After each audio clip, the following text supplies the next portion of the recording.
Salut, c'est Julien. Aujourd'hui, on va voir comment être un peu plus en sécurité sur Internet en 2026. Parce que tout le monde peut se faire hacker. Et parfois, ça tient juste à un seul clic. Quand vous réalisez un téléchargement sur Internet, par exemple ici, je viens de télécharger un pack de codec. Vous pouvez aller sur le site Virus Total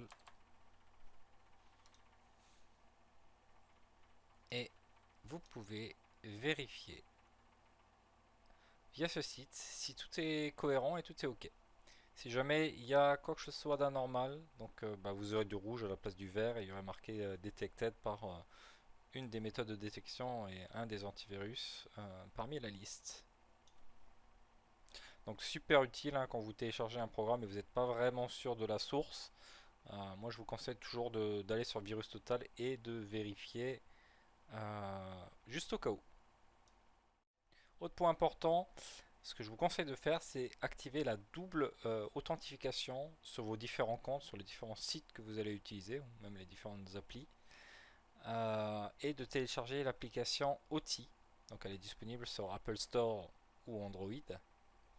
Et à partir du moment où vous allez essayer de vous connecter, en fait, ça va vous demander de taper 6 chiffres euh, qui sont affichés directement sur OTI, quoi. Et avec ça, ça évite, si quelqu'un, dans le plus grand des hasards, arrive à trouver votre mot de passe, il n'aura pas accès à l'application, il ne pourra pas taper les 6 chiffres, donc il ne pourra pas se connecter.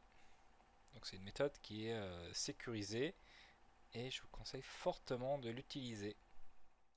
En parlant de mot de passe, bon déjà la première chose à faire c'est éviter d'utiliser un mot de passe trop facile.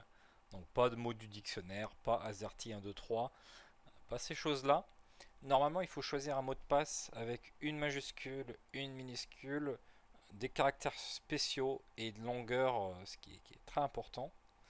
Et moi, ce que je vous conseille, c'est d'utiliser un gestionnaire de mots de passe. Alors, c'est pas forcément un placement produit, hein. Il faut savoir que des applications comme Sticky Password existent. Je l'utilise ici de mon côté, elle est plutôt pas mal. Donc, vous créez un compte, vous choisissez un mot de passe pour vous connecter à Sticky Passport et ensuite vous pouvez sauvegarder sur vos différents navigateurs, hein, Firefox, Google Chrome, Edge, etc., etc., vos comptes pour pouvoir accéder à différents services. Ce qui est pas mal aussi, c'est que ça va vous aider à générer des mots de passe si vous n'avez pas forcément d'idée et ça va vous alerter quand vous allez réutiliser le même mot de passe sur plusieurs plateformes. Donc c'est vraiment pas mal du tout. Et ça vous évite d'utiliser un mot de passe simple. Ça vous met même une alarme quand le mot de passe est trop simple et potentiellement il est craqué sur le dark web. Le phishing, c'est le piège numéro un et c'est le plus dangereux. C'est simple en fait, on essaye de vous faire croire que c'est un mail officiel alors que c'est complètement faux. Il y a quelques conseils, hein, j'ai mis un petit exemple à l'écran, hein, c'est de regarder l'adresse email de l'expéditeur. Regardez l'objet de l'email et surtout ne jamais cliquer sur les liens, hein. Vous pouvez passer votre souris sur le lien et sera affiché en bas, tout en bas, normalement le, là où ça mène en fait, et si c'est un domaine, un site qui vous semble bizarre, surtout ne jamais cliquer sur le lien en question. Aujourd'hui, il faut savoir que les mails sont de plus en plus réalistes, hein, donc il faut vraiment rester vigilant.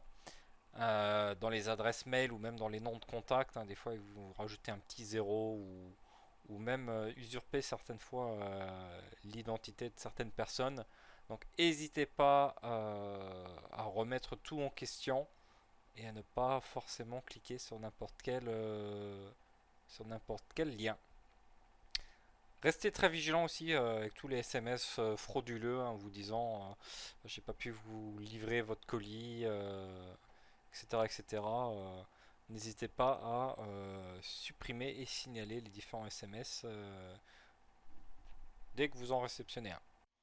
Ensuite, quand vous réalisez des achats sur internet, la première chose à faire, c'est quand vous allez sur un site, c'est de vérifier qu'on est bien en HTTPS et qu'il y a bien un cadenas ou ici un bouclier avec un, un V, ce qui vous indique que le site est safe, hein, tout simplement. Quand vous réalisez des achats, bon, je vais rajouter n'importe quoi dans le panier, hein, c'est un site de vêtements. Et quand je commande, ce qui est pas mal, c'est si on a la possibilité de payer avec PayPal. Pourquoi pas? Parce que PayPal vous offre une protection lors des achats, hein. Donc vous créez un compte PayPal, vous liez votre compte bancaire ou votre carte de crédit.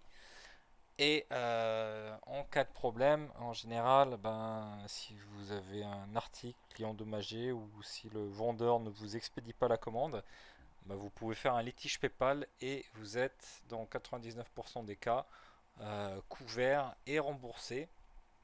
Ou PayPal va faire en sorte que le vendeur s'active et trouve des solutions avec vous. Donc c'est vraiment pas mal. Alors, bien faire attention à utiliser PayPal en mode business, hein, c'est-à-dire si vous connectez à votre compte PayPal et vous envoyez de l'argent en friend and family, en famille, là vous n'êtes pas couvert.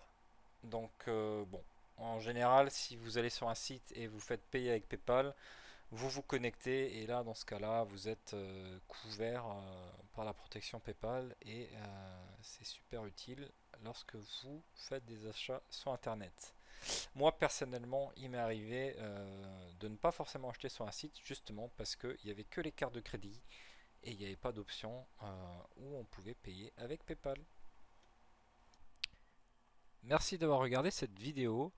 Si ça t'a aidé, pense à t'abonner et on se retrouve très vite pour la suite. A plus.